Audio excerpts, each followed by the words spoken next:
بسم اللہ الرحمن الرحیم۔ محترم ناظرین السلام علیکم ورحمۃ اللہ۔ نوا فاؤنڈیشن کی جانب سے بہترین دینی تعلیم کا سلسلہ Masoom Qom face to face international online classes کے ذریعہ پوری دنیا میں جاری و ساری ہے۔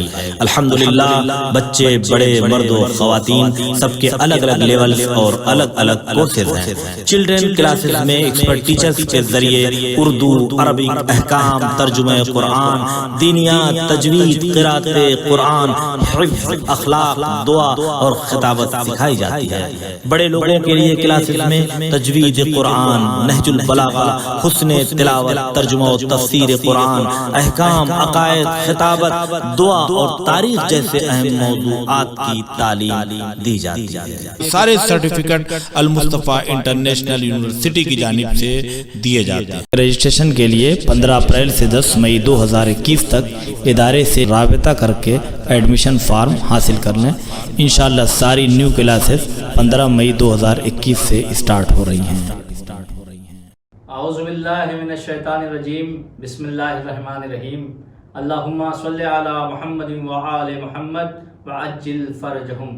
ناظرین اکرام السلام علیکم، میں ہوں آپ کا میزبان زرغام اعظمی اور آپ سب کا خیر مقدم ہے Hawza Masoom Qom face to face online classes کی جانب سے منعقد کیے گئے اس program Naba international quiz competition میں آپ سب کا بہت بہت استقبال کرتے ہیں۔ ناظرین، جیسا کہ کل کی گفتگو سورہ کوثر پہ ہوئی تھی، جو سوالات آپ کے ذہنوں میں محفوظ ہوں گے انشاءاللہ، اور آج جو ہمارا ٹاپک ہے وہ سورہ توحید ہے، لہذا سورہ توحید کے سلسلے میں کچھ سوال لے کے حاضر ہوئے ہیں، اور پھر آج ہمارے ساتھ نبا کے اسٹوڈیو میں موجود ہے سوالوں کے جواب دینے کے لیے عالی جناب مولانا سید وقار حیدر صاحب قبلہ۔ چلیے کچھ سوالات لے کے ان کی بارگاہ میں چلتے ہیں اور ان سے سوالوں کے جواب طلب کرتے ہیں۔ قبلہ السلام علیکم ورحمۃ اللہ وبرکاتہ۔ علیکم السلام ورحمۃ اللہ وبرکاتہ۔ جیسا کہ کل جو سوالات ہوئے تھے سورہ کوثر پہ، اور آج کے سوال ہم لے کے حاضر ہوئے اپنے ناظرین کے لیے سورہ توحید کے حوالے سے، لہٰذا آج کا ہمارا سب سے پہلا سوال یہ ہے کہ سورہ توحید کی شان نزول بتائیں اور اس کی مختصر فضیلت، اس کے کیا فضائل ہیں، یہ ہمارے ناظرین کی خدمت میں پیش کریں۔ اعوذ باللہ من الشیطان الرجیم، بسم اللہ الرحمن الرحیم، وبہ نستعین وهو خیر المعین، وصلی اللہ علی محمد واہل بیتہ الطاہرین ولعنۃ اللہ علی اعدائہم اجمعین۔ محترم ناظرین السلام علیکم ورحمۃ اللہ وبرکاتہ۔ بہت بہت خیر مقدم ہے آپ کا ہمارے اس پروگرام میں، اور بہت بہت شکر گزار ہیں جو آپ لوگوں کے کمنٹس آ رہے ہیں اور میسیجز آ رہے ہیں۔ اللہ کا لاکھ لاکھ شکر ہے کہ خدا نے یہ توفیق نصیب کی اور آپ کے سامنے کچھ بیان کرنے کا موقع نوا فاؤنڈیشن کے ذریعے سے فراہم ہوا ہے۔ جیسا کہ سورہ کوثر کی گفتگو گزر چکی ہے، اور آج انشاءاللہ تعالی سورہ توحید کے اوپر مختصر سی گفتگو کی جائے گی، جس میں سب سے پہلا سوال جو بھی جناب زرغام اعظمی صاحب نے کیا ہے کہ سورہ توحید کا شان نزول کیا ہے اس کی، تو سورہ توحید کی شان نزول یہ ہے، مختصر جو میں جواب بتا دوں لکھنے کے لیے ناظرین کے لیے، کہ یہودیوں کے ایک گروہ نے نبی کریم سے سوال کیا کہ اللہ کی صفات بیان کریں، وصف توصیف کریں کہ وہ کیسا ہے، کیا ہے، کیسے ہے۔ تو نبی کریم 3 دن تک خاموش رہے، اور 3 دن کے بعد یہ سورہ نازل ہوا جسے سورہ توحید کہتے ہیں، جس میں خداوند عالم کی وحدانیت کے اوپر گفتگو کی گئی ہے کہ اللہ یک و یکتا ہے اور بے نیاز ہے، کسی کا محتاج نہیں۔ چونکہ پوچھا تھا کیسا ہے، تو اللہ کی مختصر سی شان اس میں بیان کی گئی ہے کہ وہ ایک ہے، اکیلا ہے۔ چونکہ ان لوگوں کا جو عقیدہ تھا وہ کس طرح کا تھا، اس کے اعتبار سے خدا نے ان کے عقیدے کو توڑتے ہوئے یہ عقیدہ جو اسلامی تھا خدا کے بارے میں اس سورہ میں بیان کیا ہے، جس میں سب سے بڑی چیز جو ہے وہ اللہ کی وحدانیت ہے اور بے نیازی ہے، یہ اس کی شان نزول ہے۔ اور جو آپ نے فضیلت، یہ تفسیر نمونہ میں بھی جلد نمبر 27 میں صفحہ نمبر 428 پہ لکھی ہے، اور یہ تقریباً کئی تفاسیر میں نے دیکھا ہے کہ چیز موجود ہے۔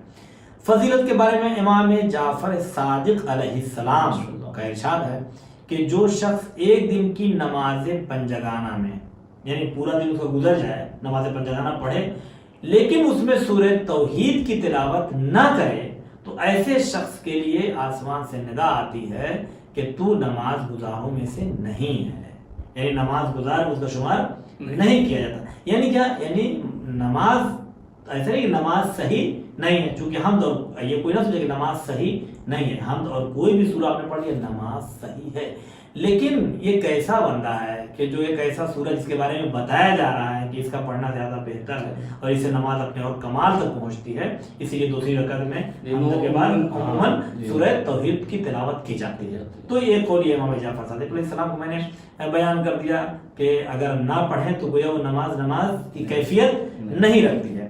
اسی طریقے سے حمد کے بعد دونوں رکعتوں میں دیکھیں یہ بھی ایک فضیلت ہے سورہ توحید کی کہ ہر نماز میں اگر حمد کے بعد آپ پہلی رکعت میں کوئی سورہ پڑھنا ہے تو وہی سورہ دوسری رکعت میں بھی حمد کے بعد پڑھیں گے اگر تو نماز صحیح ہے، لیکن مکروہ ہے، یعنی بہتر یہ کہ سورہ چینج کر دیں۔ پہلے میں اگر حمد کے بعد انا اعطینا پڑھا تو دوسرا مثلا قل اللہ پڑھ دیا والعصر پڑھ دیا، کوئی بھی سورہ پڑھ سکتے ہیں۔ اگر وہی سورہ پڑھیں تو مکروہ ہے، لیکن سورہ توحید وہ سورہ ہے کہ اگر کوئی سورہ توحید کو پہلی رکعت میں پڑھے اور دوسری رکعت میں پڑھتا ہے تو پھر وہ سورہ یعنی وہ نماز اس کی مکروہ نہیں ہے، کراہت نہیں ہے، ثواب میں کوئی بھی کمی اس کے واقع نہیں ہونے والی ہے۔ اور اسی طریقے سے ایک پیغمبر اسلام صلی اللہ علیہ وآلہ وسلم کا قول ہے کہ سورہ توحید ثلث القرآن، قرآن کا ثلث ہے، ثلث یعنی 1/3، ایک تہائی۔ اگر کوئی سورہ توحید کی تلاوت ایک مرتبہ کرتا ہے تو گویا اس نے قرآن کو 1/3 پڑھ لیا۔ اگر کوئی 2 مرتبہ پڑھتا ہے جس کا مطلب کہ 2/3 اس نے پڑھ لیا، دوسرا حصہ بھی پڑھ لیا۔ اور اگر کوئی سورہ اخلاص کی یا سورہ توحید، اخلاص ایک ہی چیز ہے، سورہ توحید کی تلاوت 3 مرتبہ کرتا ہے تو گویا اس نے پورا کا پورا قرآن ختم کر لیا اور تمام کر لیا ہے۔ اسی طرح سے اسی مفہوم کے مد نظر ایک بڑی خوبصورت سی حدیث، چونکہ جب تک تفسیر قرآن ہو یا وضاحت قرآن ہو، جب تک جا کے اہل بیت علیہ السلام سے ان کا صلہ ملتا نہیں ہے تب تک تفسیر میں جان پیدا نہیں ہو پاتی، چونکہ حقیقت یہ ہے کہ جتنی خوبیاں ہیں اگر وہ کائنات میں مجسم ہو جائیں تو اہل بیت علیہ السلام کی تصویر بنتی ہے، اور جتنی برائیاں ہیں اگر وہ مجسم ہو جائیں تو دشمنان اہل بیت کی تصویر بنتی ہے اور مجسم ہوتی ہے۔ اور زیادہ تفسیر میں نہیں جانا ہے، مختصر یہ کہ پیغمبر اسلام کی ایک حدیث ہے جسے امام جعفر صادق علیہ السلام نے بھی بیان فرمایا ہے، اور اس میں یہ میں جو بیان کروں وہ الخصال شیخ صدوق علیہ الرحمہ کی کتاب ہے، جس میں 580 نمبر صفحے پر یہ حدیث درج ہے۔ اس میں فرماتے ہیں کہ یا ابا الحسن مثلک فی الناس کمثل قل هو اللہ احد، کہ اے علی اے ابو الحسن آپ کی مثال لوگوں کے درمیان سورہ قل هو اللہ احد کی طرح سے ہے۔ پھر اس کو فرماتے ہیں کہ من قرأ مرتن، من قرأها مرتن، جس نے سورہ قل هو اللہ احد کو ایک مرتبہ پڑھا تو اس نے کیا کیا؟ 1/3 حصہ سلسل قرآن کو ختم کر لیا۔ کسی نے 2 مرتبہ پڑھا تو 2/3 قرآن کو ختم کر لیا، اور اگر کسی نے 3 مرتبہ پڑھا تو کملا، تو تمام قرآن اس نے ختم کر لیا، یعنی اس کا قرآن مکمل ہو گیا، مکمل تلاوت کر لیا۔ پھر فرماتے ہیں یا علی فمن احبک، اے جو تم سے محبت کرتا ہے، کاہے سے محبت کرتا ہے؟ بلسان ہی، اپنی زبان سے، علی علی علی علی کرتا ہے، جو اپنی زبان سے علی علی کرتا ہے، جو اپنی زبان سے محبت کرتا ہے علی سے، کہا کہ گویا کہ اس نے کیا کیا؟ اپنے ایمان، علی کیا ہے؟ کل ایمان ہے، کہا جو آپ سے محبت صرف زبان کے ذریعے کرتا ہے اس نے اپنا 1/3 ایمان مکمل کر لیا۔ اور اسی طریقے سے من احبک بلسانہ وقلبہ، جو آپ سے محبت کرے اپنی زبان سے اور اپنے دل سے بھی، تو گویا کہ اس نے 2/3 قرآن کا 2 حصہ، 3 میں سے 2 حصہ اس نے ختم کر لیا، اور اس نے اپنے ایمان کو ادھر تو جیسے اگر سورہ اخلاص کو 2 مرتبہ پڑھتا تو قرآن کو 2/3 اس نے ختم کر لیا۔ اگر کوئی علی سے زبان سے اور دل سے محبت کرتا ہے تو گویا اس نے اپنا 2/3 ایمان مکمل کر لیا، ایمان کا 2 حصہ 3 میں سے اس کا مکمل ہو گیا۔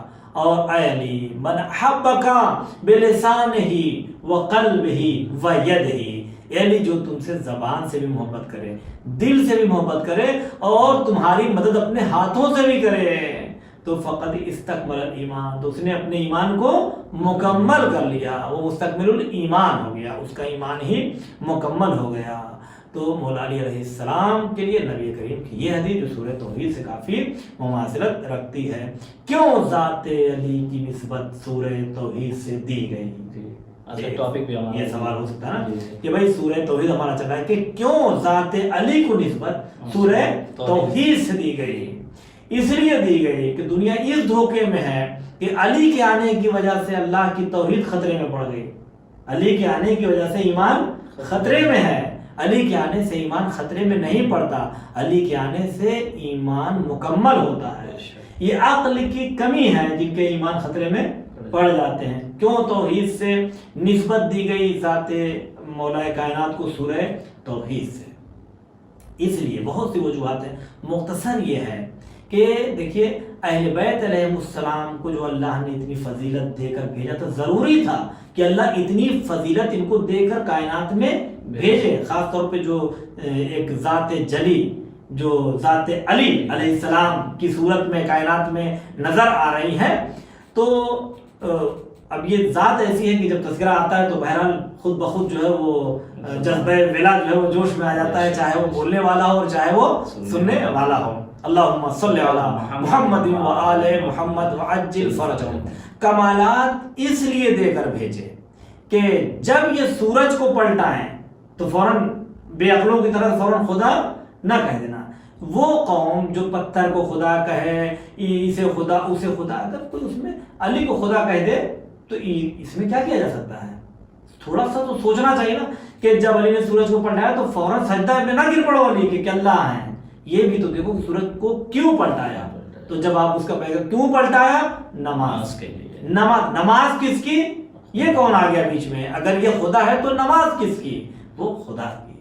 اگر یہ کوئی بھی کام انجام دے رہے ہیں، اگر یہ درخت اپنی جگہ سے ہٹا رہے ہیں، کچھ بھی کر رہے ہیں، مردے کو زندہ بھی کر رہے ہیں، تو یہ تو اس کے بعد کر کیا رہے ہیں؟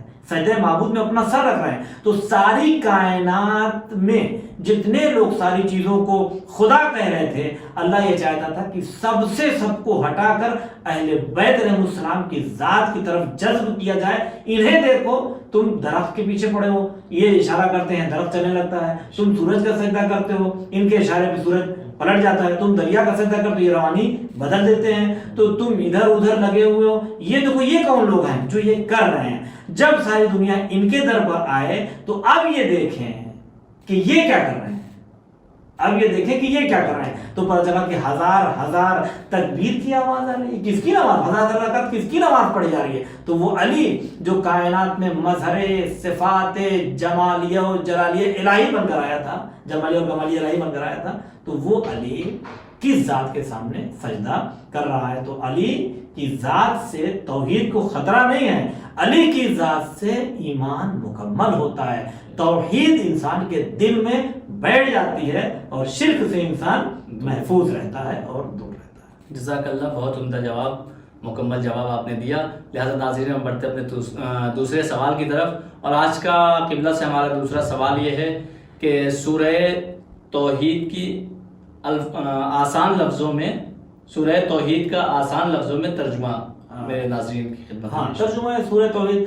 دیکھیے، اس لیے میں نے کئی بار کہا، آج بھی کہہ رہا ہوں کہ بہت سے لوگوں کو ترجمہ پتہ بھی ہے، لیکن جو کچھ بچے بھی اس میں ہیں، نوجوان بچے ہیں، اور اس طرح سے بہت سے ایسے اسٹوڈنٹس ہیں، باقی جو بزرگ لوگ ہیں ان کے لیے ان سب چیزوں کی ضرورت نہیں ہے، لیکن تبرکاً ترجمہ ایک بار ذہن میں پڑ جائے جب نماز پڑھتے ہیں ہم، اور اس سے ایک فائدہ یہ بھی ہے چونکہ سوال میں بھی یہ چیزیں آ سکتی ہیں، تو کم سے کم اسی بہانے جو سورہ ہم پڑھتے ہیں اس کا ترجمہ معنی مفہوم بھی تھوڑا بہت سمجھ میں آ جائے۔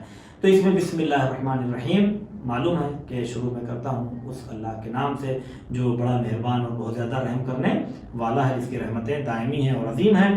قل هو اللہ احد، اے رسول کہہ دیجیے، اصل میں تو ہے کہہ دیجیے، قل نہیں کہہ دیجیے، لیکن اے رسول کس سے کہا جا رہا ہے؟ رسول سے، کہ اے رسول کہہ دیجیے کہ وہ اللہ ایک ہے۔ یہ وہ اللہ کیوں؟ جس کے بارے میں یہودیوں نے سوال کیا تھا نا، جس کے بارے میں وہ اللہ، یہ عظمت کی طرف اشارہ کرتا ہے کہ وہ اللہ ورنہ کہتے ہیں اللہ احد، اللہ ایک ہے، وہ اللہ، وہ جس کے بارے میں تم پتہ نہیں کیا سوچ کر اپنے دماغ میں آیا، وہ اللہ وہ سب نہیں ہے جو تم سمجھ رہے ہو، بلکہ اللہ ایک هو اللہ احد، قل هو اللہ احد، کہہ دیجئے کہ وہ اللہ ایک ہے۔ اللہ الصمد، اور اللہ کیا ہے؟ وہ اللہ بے نیاز ہے، کسی کا محتاج نہیں ہے، وہ برحق ہے اور بے نیاز ہے، کسی کا محتاج نہیں ہے۔ لم یلد ولم یولد، اس کی نہ کوئی اولاد ہے نہ کوئی اس کا والد اور اس کا باپ ہے، یعنی نہ یہ کسی کی اولاد نہ اس کی کوئی اولاد ہے۔ اب اس میں بہت سی چیزیں چھوڑتا ہوں۔ وَلَمْ يَكُنْ لَهُ كُفُوًا أَحَدٌ، اور نہ اس کا کوئی کفو اور ہمسر ہے، کوئی اس کی ہمسری اور برابری کرنے والا اس کے درجے کا موجود نہیں ہے۔ یہ سورہ اخلاص کا مختصر ترجمہ ہو گیا۔ لم یلد ولم یولد، بہت سے لوگ سوچتے ہیں یہ بات کہاں سے مثلا لانے کی ضرورت ہوگی، تو میں صرف ایک لفظ میں اشارہ کر دوں، لم یلد ولم یولد، چونکہ نصارہ کہتے تھے مثلا کہ عیسیٰ جو ہے وہ اللہ کے بیٹے ہیں، یا اور بھی عزیر، ایک قوم کہتے تھے کہ عزیر جو ہے وہ، یہود کہتے تھے عزیر اللہ کے بیٹے ہیں، اور کچھ لوگ کہتے تھے کہ جو فرشتے ہیں وہ کس کی، وہ بیٹیاں ہیں، وہ اللہ کی بیٹیاں ہیں۔ تو یہ سارے دماغ میں لوگوں کے بہت سے خرافات موجود تھی۔ اللہ نے کہا لم یلد ولم یولد، اللہ نہ وہ کسی کا باپ ہے نہ اس کی کوئی اولاد، نہ یہ کسی کی اولاد ہے۔ تو یہ مختصر ترجمہ سورہ توحید کا۔ جزاک اللہ، جیسا کہ آپ نے پہلی آیت پڑھی، لہٰذا تیسرا سوال ہمارا اسی سے ہے کہ قل ہو اللہ احد، تو لفظ احد جو ہے اس کی جگہ میں واحد بھی ہو سکتا تھا، تو یہ عہد ہونے کا کیا مطلب ہے کہ اللہ عہد ہے؟ جزاک اللہ، بہت سی جگہ پر آیا بھی ہے، مثلا اللہ الواحد القہار پڑھتے بھی ہیں، تو اللہ کو واحد بھی کہا گیا ہے اور احد بھی کہا گیا ہے۔ لیکن ایک مختصر سا فرق میں پہلے ناظرین کے لیے جواب بتا دوں کہ احد کا مطلب کیا ہے۔ لفظ احد یعنی ایسا ایک جس کا دو نہ ہو سکے، لفظ احد یعنی ایسا ایک جس کا دو نہ ہو سکے، جس کا کوئی جز نہ ہو سکے، یہ لفظ احد کا مطلب ہو گیا۔ اب دیکھیں واحد اور احد میں فرق کیا ہے۔ لفظ واحد کہتے ہیں وہ بھی ایک ہی کو، جیسے میں نے رحمان میں بتایا تھا کہ رحمان بہت زیادہ رحم کرنے والا، لیکن یہ نہیں پتا چل رہا اس لفظ سے کہ کب تک یہ رحمت باقی رہے گی، اگرچہ ذات خدا کی رحمت ہمیشہ باقی رہنے والی ہے، مگر لفظ جو ہے رحمان کا وہ یہ نہیں بتا رہا ہے کہ کب تک رہے گی، لہذا اللہ نے وہاں کیا لگا دیا؟ رحیم لگا دیا۔ اسی طرح سے لفظ واحد یہ بتا تو رہا ہے کہ یہ ایک ہے، لیکن یہ نہیں بتاتا کہ یہ کیسا ایک ہے، یعنی یہ ایک جو ہے وہ اس کے آگے دو آ سکتا ہے، دو نہیں آ سکتا، کیا ہو سکتا ہے کیا نہیں ہوتا۔ لیکن یعنی لفظ واحد یہ بتاتا ہے کہ ایک ہے، لیکن یہ نہیں بتاتا کہ اس کا دو نہیں ہو سکتا، ہے نا، جبکہ ذات خدا ایسی ہے کہ جو دو نہیں ہو سکتا، جس کا کوئی دوسرا نہیں ہے شریک، نہ اس کی ذات کا کوئی جز نہیں ہے، لیکن جو اسے واحد کہا جاتا مطلب صرف کہ وہ ایک ہے، باقی وہ دو ہو سکتا ہے نہیں ہو سکتا، اس کے جز ہیں نہیں ہے، یہ اس لفظ سے معلوم نہیں ہوتا۔ لفظ احد کی خاصیت یہ ہے کہ لفظ احد یہ بتلاتا ہے کہ یہ ایسا ایک ہے کہ جس کا کوئی دو نہیں ہو سکتا۔ مثلا ہم بھی ایک ہیں، زلرام صاحب بھی کہے ہیں ایک ہیں، دو نہیں ہیں، تو پھر ہم میں اور خدا میں کیا فرق ہے؟ آپ بھی ایک ہے، اللہ بھی ایک ہے، تو پھر فرق کیا ہوا؟ وہ بھی ایک، آپ بھی ایک، ہم بھی ایک، وہ بھی ایک، دنیا میں بہت سے سیب بھی ایک، اللہ بھی ایک۔ فرق یہ ہے کہ ہمارے ٹکڑے اور حصے ہو سکتے ہیں، ہم ایک ہیں، کبھی دو ہو سکتے ہیں، کبھی چار ہو سکتے ہیں، 6 8 10 کچھ بھی ہو سکتے ہیں، ایک سیب بھی ایک ہے، وہ بھی 8 10 میں تقسیم ہو سکتا ہے، لیکن ذات خدا ایسی ہے کہ جس کا کوئی حصہ اور کوئی جز نہیں ہو سکتا ہے۔ یہ لفظ احد کا معنی ہے۔ اب یہاں پہ ایک بہت ہی ایک مولا علی علیہ السلام کی حدیث یاد آ گئی ہے، امام جعفر صادق علیہ السلام کے ذریعے سے، تو میں یہاں پہ بیان کر دینا چاہتا ہوں، سوال کا جواب مکمل ہو چکا ہے، صرف تھوڑا سا وضاحت کے لیے کہ اس کا کوئی جز نہیں ہو سکتا۔ تو ایک شخص نے دیکھے، یعنی کیسے لوگ بھی تھے، توجہ غور کرنے والے بھی لوگ ہیں، انہوں نے امام جعفر صادق علیہ السلام سے یہ سوال کیا کہ حضور یہ بتائیے کہ آپ کے مولا علی علیہ السلام فرماتے ہیں کہ اللہ کی ذات وہ کہ لم یتجزا، اس کی ذات کا کوئی جز نہیں ہو سکتا، چونکہ وہ احد ہے، جز نہیں ہو سکتا۔ تو آپ لوگ یہ کہتے ہیں کہ آپ ہی لوگ کی حدیث ہے کہ نورنا من نور اللہ، ہمارا نور جو ہے وہ کس سے نکلا ہے؟ کہاں سے؟ یہ اس کی سلسلہ ہے اللہ کے نور سے. تو جب اللہ کی ذات کا جز نہیں ہو سکتا تو آپ لوگ اللہ کے نور سے نکلے کیسے ہیں؟ یہ سوال ہے نا کہ اللہ کے نور، سبھی لوگ جانتے ہیں کہ اللہ کے نور سے بنے ہیں، تو یہ اللہ کے نور سے پھر بنے کیسے ہیں؟ اللہ کے نور سے بنے کیسے ہیں؟ یعنی واقعی کتنا سخت سوال تھا یہ، لیکن اہل بیت علیہ السلام کا کمال یہ کہ جواب ایسا دیتے تھے کہ سوال ہوا میں گم ہو جائے. امام نے فرمایا کہ ہم جو اللہ کے نور سے خلق ہوئے ہیں، اس کا مطلب یہ نہیں ہے کہ اس کے نور کا ٹکڑا ہوا ہے اور ہم الگ اس سے نکلے ہیں، بلکہ ہمارا نور اللہ کے نور سے کیسے نکلا ہے؟ کالشعاع من الشمس، کالشعاع من الشمس، جیسے سورج سے اس کی کرن نکلتی ہے ویسے اللہ کے نور سے ہم نکلے ہیں.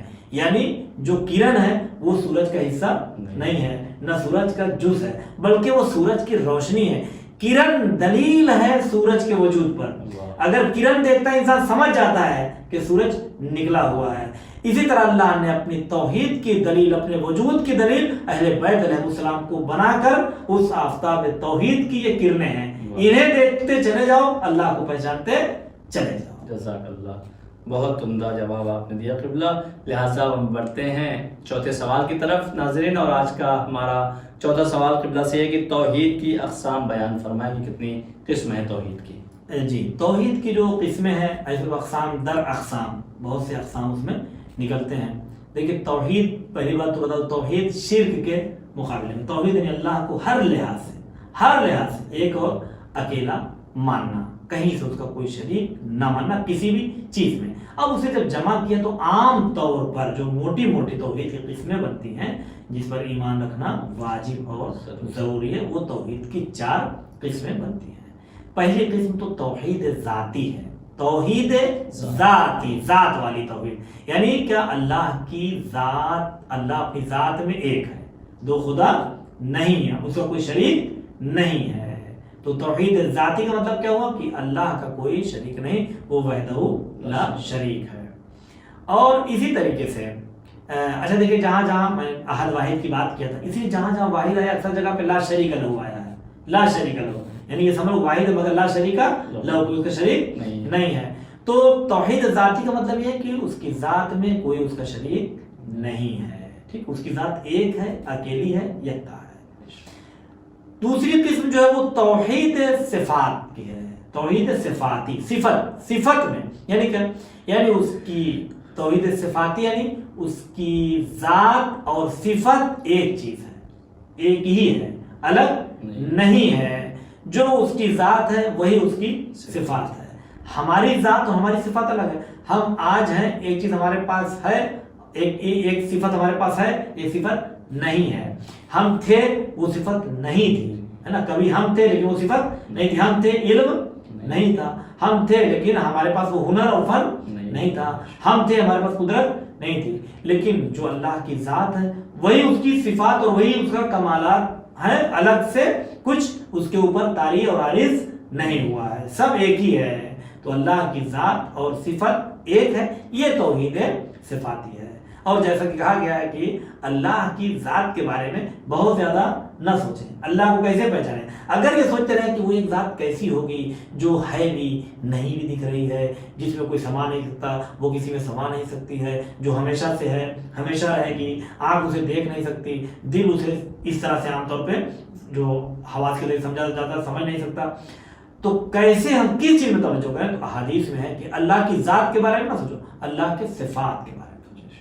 ان مخلوقات کو دیکھو اور اللہ کی صفات کے بارے میں. رزق اللہ کیسے دیتا ہے، کیسے اللہ خلق کر، ان ساری چیزوں کو دیکھیں اور اللہ کو پہچانیں. تو دوسری چیز ہو گئی توحید صفاتی. اور تیسری چیز کیا ہے؟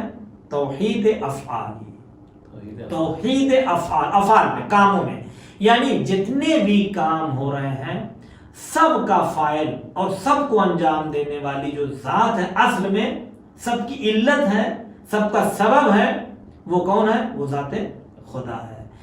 کائنات میں اگر ایک ذرہ بھی ہلتا ہے تو اس کی بھی علت کہاں پہنچتی ہے؟ وہ چیز وہ ذات خدا پر ہے. ہم بھی جتنے کام کا انجام دیتے ہیں اصل میں اگر دیکھا جائے تو اس کا محرک اور اس کام کو انجام دلوانے والا کون؟ دینے والا وہ خدا ہے.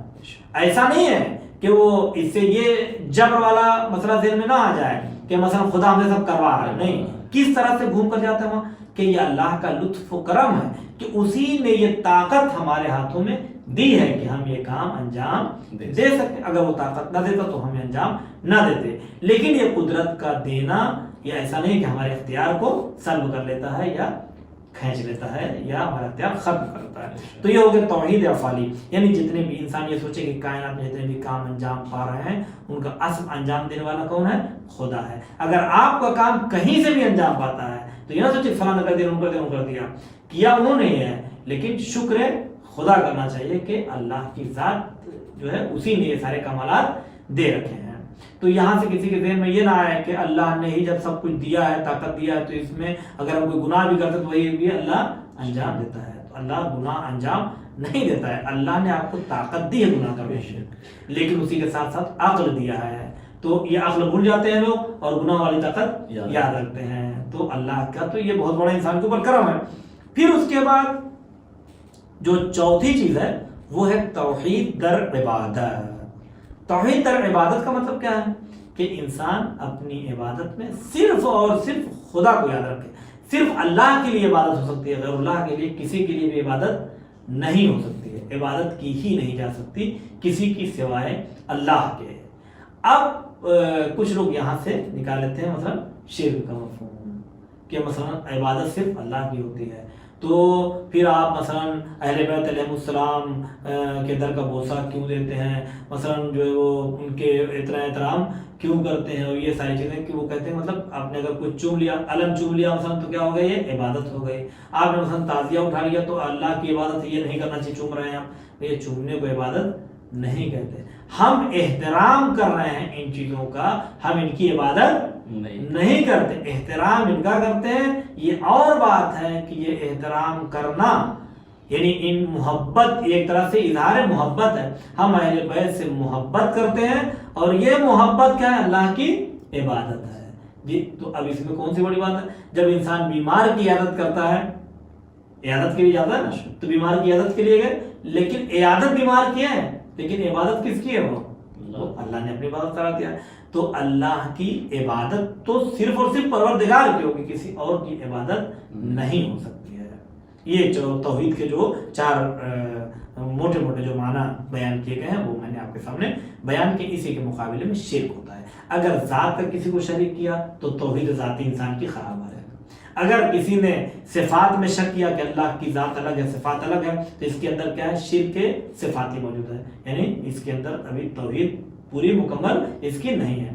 اگر کوئی اللہ کے افعال میں کسی کو شریک سمجھتا ہے کہ اللہ اکیلے کام میں کوئی اور بھی ساتھ میں اس کے کام کر رہا ہے، اس کے کاموں میں اس کا شریک ہے، تو اس کی توحید افعالی میں مسٹیک ہے. اگر کوئی اللہ کے علاوہ کسی کی عبادت کر رہا ہے تو پھر اس کی عبادت بھی صحیح نہیں ہے، اس کی یہ توحید بھی خراب ہے. اور یہ والی توحید سیدھے کہاں لے چلے جائے؟ سیدھا اس کو کفر میں لے کر چلی جائے گی. یعنی جو توحید ہے مثلا اگر کوئی اللہ کی ساتھ میں کوئی شریک مانے تو توحید کے مقابلے میں شرک آتا ہے. لیکن یہ سمجھنا چاہیے کہ شرک کہاں پر ہے اور توحید کہاں پر ہے. تو یہ چار قسمیں تھے جو آپ کے سامنے میں نے توحید کی بیان کیا. جی جزاک اللہ. تو ناظرین جیسا کہ آپ قرآن اور حدیث کے حوالے سے آپ سماعت کر رہے ہیں سوالوں کے جواب، اور اب ہم بڑھتے ہیں اپنے پانچویں اور آخری سوال کی طرف. قبلہ جیسا کہ سورہ توحید میں دو لفظ ہیں، جیسے اللہ الصمد یعنی لفظ صمد اور کفواً احد جو کفو ہے. تو صمد اور کفو کے معنی بتائیں اور اس کی کیا فضیلت ہے، فضیلت بیان کریں. جزاک اللہ. بہت اچھا سوال ہے ماشاءاللہ، چونکہ اس طرح سے پورا سورہ تقریباً سمٹ جائے گا اس کے اندر. لفظ صمد کا پہلے میں مختصر جواب دے دوں کہ لفظ صمد کہتے ہیں ایسی عظیم ہستی کو کہ جو کسی کی محتاج نہ ہو اور ساری کائنات اس کی محتاج ہو. یہ لفظ صمد ہے، یعنی بے نیاز، کسی کا محتاج نہ ہونا. اور لفظ کفو کا مطلب کیا ہوتا ہے؟ یعنی مقام و منزلت اور قدر و قیمت میں ہم پلہ ہونا. مقام و منزلت، قدر و قیمت میں ہم پلہ اور برابر ہونا، یہ ہے. اب آتے ہیں لفظ صمد پر. لفظ صمد ایسا ہے کہ میں نے جو اس کی تفسیر دیکھی ہے تو مجھے کم سے کم لفظ صمد کے 40 معنی دکھائی دیے ہیں. 40 معنی. 40 معنی مجھے نظر آئے ہیں، 40 معنی، جن میں سے 5 معنی امام حسین علیہ السلام نے بیان کیے ہیں، 5 معنی امام حسین علیہ السلام نے بیان کیا. میں سارے معنی تو نہیں بنتے، لیکن جو اس کے اہم معنی، اس لیے میں نے دیکھے جو سب جہاں پر جا کر جہاں سمٹ جاتے ہیں وہ میں نے بیان کر دیا کہ ایک ایسی عظیم ہستی کہ ساری کائنات اس کی محتاج ہے لیکن وہ کسی کا محتاج نہیں، تمام شکر، یہ اس کا جواب ہو چکا ہے. اب تھوڑی سی اس کی وضاحت ہم کر رہے ہیں. سمد کے ایک معنی ہے ایسی ہستی، ایسی شے، وہ چیز کہ جو اندر سے خالی نہ ہو، کہ کوئی اس میں سما سکے. اب یہ سب بڑی ہی یعنی فلسفیانہ سب بحثیں ہیں، لیکن میں صرف اشارہ کروں کہ معنی کیا کیا. ایک معنی سمد کے یہ بیان کیے گئے ہیں کہ وہ ہستی جو کھاتی نہ ہو، جو سوتی نہ ہو اور کھاتی نہ ہو، یعنی نہ کھائے نہ پیے نہ مثلا سوئے، اسے بھی کہتے ہیں سمد. کیوں؟ چونکہ بے نیازی میں یہ بھی چلا جائے گا، وہ کھانے سے بھی بے نیاز ہے، وہ سونے سے بھی بے نیاز ہے، وہ پینے سے بھی بے نیاز ہے. اسی طرح سے اب میں اگر تھوڑا سا یعنی ایک جملے میں سب سمیٹ دوں کہ کتنے معنی اس کے ہیں، تو امام جعفر صادق علیہ السلام ارشاد فرماتے ہیں کہ اگر میں چاہوں تو اسی لفظ سمد سے توحید کو بھی ثابت کروں، اسی لفظ سمد سے ایمان کو بھی ثابت کروں، اسی لفظ سمد کے ذریعے سے میں قرآن کو بھی ثابت کروں گا، اور اسی لفظ سمد سے میں نبوت و رسالت و شریعت اور قیامت، ہر چیز کو اسی لفظ سمد سے، پوری شریعت کو میں ثابت کر سکتا ہوں. تو لفظ سمد ایسا لفظ ہے کہ جس کے اندر ساری شریعت کی وسعتیں سمٹی ہوئی ہیں. تو کل ملا کر یہ ہے کہ جو لفظ سمد ہے اس کے بہرحال بہت سے معنی ہیں، جس میں جو سب سے واضح معنی ہے اور سب کا جس پر اتفاق اور گھوم پھر کر سب جہاں پر پہنچ جاتے ہیں وہ یہی ہے. باقی کسی نے کہا کہ آغائے بزرگ سید و سردار، جو ایک ایسی ہستی کہ لوگ جس کے پاس اپنے تمام امور کو لے کر جاتے ہیں. ایک معنی ہے جو سب سے بڑا سخاوت والا ہو، سب سے عظیم ہستی ہو سخاوت کے لحاظ سے، یہ ہے لفظ سمد کے معنی، اور بہت سے معنی ہیں. تو اس کے ایک معنی یہ یعنی جو میں نے مختصر بیان کر دیا. رہی بات کفون کی، تو کف کہتے ہیں برابر کو، کف کہتے ہیں برابر کو. تو اللہ یہ کہہ رہا ہے کہ کوئی بھی اللہ کا کف نہیں ہے، کوئی اس کے برابر نہیں ہے، کوئی اس کا شریک نہیں ہے. اب کس چیز میں برابری؟ ہم نے کہا جیسے قدر و منزلت میں، یعنی کیا کیسے قدر و قیمت اور منزلت میں برابری کوئی اللہ کے نہیں ہو سکتا؟ چونکہ کسی کو یہی نہیں پتا کہ خدا کب سے ہے، یہی نہیں پتا کہ خدا کب تک رہے گا، چونکہ وہ ہمیشہ سے ہے اور ہمیشہ رہے گا. اور کوئی ایسی شے نہیں ہے کہ جو جب سے ہو، جب سے خدا ہے اس وقت نہ جب تھا نہ تب تھا نہ اب تھا نہ کب تھا نہ کہاں تھا نہ کیسے تھا نہ کیوں تھا، کچھ بھی نہیں تھا مگر وہ تھا، وہ موجود تھا. تو کوئی بھی اس کے برابر، اسی لیے چونکہ اس کا جو مقام ہے، اس کا جو مرتبہ ہے، اس کی جو منزلت ہے، اس کی برابری کوئی نہیں کر سکتا ہے. اور بس یہ مختصر سورہ توحید کا جو خلاصہ تھا میں نے آپ کے سامنے بیان کر دیا. اس کا ایک نام سورہ اخلاص بھی ہے، سورہ توحید کا ایک نام سورہ اخلاص بھی ہے. کیوں؟ چونکہ ناظرین کے لیے میں ذرا سے گفتگو واضح کر دوں کہ سورہ توحید کا ایک نام سورہ اخلاص ہے. اخلاص یعنی خالص کرنا، اپنے آپ کو خالص کرنا. جب انسان توحید کے سمندر میں ڈوب جاتا ہے اور اللہ کو ایک مانتا ہے، اکیلا مانتا ہے اور توحید کا قائل ہوتا ہے، تو پھر کسی کو اس کا شریک نہیں بناتا. ہر چیز میں اللہ اس کی نظر میں ہوتا ہے. یعنی کہ اپنے دل کو وہ ہر چیز سے خالص کر لیتا ہے، اپنی عبادت کو وہ ہر چیز سے خالص کر لیتا ہے. یعنی ایسا نہیں کہ وہ اپنے جتنی بھی عبادتیں کرتا ہے کسی اور کو اس میں شریک نہیں کرتا. اسی لیے سورہ توحید کا ایک نام سورہ اخلاص بھی ہے. اور بھی بہت سے فضائل ہیں جس کا وقت اس وقت نہیں ہے، اور بڑی بات کو میں پر مکمل کروں. جی جزاک اللہ. جیسا کہ بہت سے لوگوں کا میسج آیا اور ہمارے بہت سے جاننے والے ایسے لوگ ہیں جو کورونا میں اس وقت بیمار ہیں کورونا کی وجہ سے، لہذا ان کے لیے آپ دعا کریں. الہی بحق الزہرا و ابیہا و بعلہا وبنيها عليهم السلام. پروردگار تجھے محمد و آل محمد علیہ السلام کا واسطہ، اے میرے اللہ میرے معبود، چہدہ معصومین علیہ السلام کا واسطہ، شہداء کربلا علیہ السلام کا واسطہ، اسیران کربلا، بیمار کربلا علیہ السلام کا واسطہ، پروردگار جو بھی اس موذی مرض میں اور مہلک مرض کورونا کے مرض میں مبتلا ہیں یا کسی بھی بیماری مبتلا ہیں، اے میرے اللہ ان سب کو جلد شفاء کامل و عاجل عنایت فرما. اے میرے معبود یہ مہینہ تیری رحمتوں کا ہے، اے میرے اللہ یہ مہینہ تیری برکتوں کا ہے. اے میرے اللہ اس مہینے میں تو ہزاروں لوگوں کو، لاکھوں لوگوں کو جہنم کی آگ سے نجات دیتا ہے. اے میرے اللہ اس وقت جو دنیا کی حالت بگڑی ہوئی ہے، اے میرے پروردگار اسی مہینے میں تو ساری کائنات کی تقدیریں بدلتا ہے. اے میرے اللہ کائنات کا مقدر پھر بدل دے، اور جو بھی بیمار ہیں میرے اللہ ان سب کو شفاء کامل و عاجل عنایت فرما. اور اے میرے معبود جو بھی پریشان ہیں ان سب کی پریشانیوں کو دور فرما. میرے اللہ جو بھی مقروض ہیں ان کے قرضوں کو ادا فرما، اور جو بھی حاجت مند ہیں ان کی تمام حاجتوں کو پورا فرما. اور اے میرے معبود ہمارے جو یہ اسٹوڈنٹ ہیں اور جو ہمارے طلاب ہیں جو علم کی خواہش لیے ہوئے در آل محمد علیہ السلام سے وابستہ ہیں اور ان علوم آل محمد کے دروس سے استفادہ کر رہے ہیں، میرے اللہ ان کے علم و عمل میں مزید اضافہ فرما. اے میرے معبود اور میں یہی دعا کروں گا کہ اکثر لوگوں کے میسیج یہ آ رہے ہیں کہ ہمیں کربلا جانے کی بہت خواہش ہے، اور بہرحال چونکہ پتہ ہے کہ اس میں جو بھی ونرز ہو سکتے ہیں 1 یا 2 لوگ، تو نوا فاؤنڈیشن یا حوزہ معصوم خون کی وہ بساط نہیں ہے کہ زیادہ لوگوں کی خدمت انجام دے سکے. پروردگار ہم تو اس سے یہ دعا کرتے ہیں کہ جو لوگ اس ادارے کے ذریعے سے جائیں وہ تو جائیں ہی، اور جو لوگ شریک ہوئے ہیں اس کوئز میں اور اس کمپٹیشن میں، اے میرے اللہ تجھے تیری رحمت کا واسطہ، اس ماہ مبارک کا واسطہ، ان کو ان کی زندگی میں کسی بھی بہانے سے زیارت چہدہ معصومین علیہ السلام نصیب فرما، اور جملہ مومنات کو بھی حج و زیارت کی توفیق عنایت فرما. پروردگار امام زمان علیہ السلام کے دور میں تعجیل فرما، اور ہم سب کو امام کے اعوان انصار میں شمار فرما. آمین یا رب العالمین. اللہم صلی اللہ محمد و آل محمد وعجل فرجہم. تو ناظرین آج ہمارا وقت یہیں پہ تمام ہوتا ہے.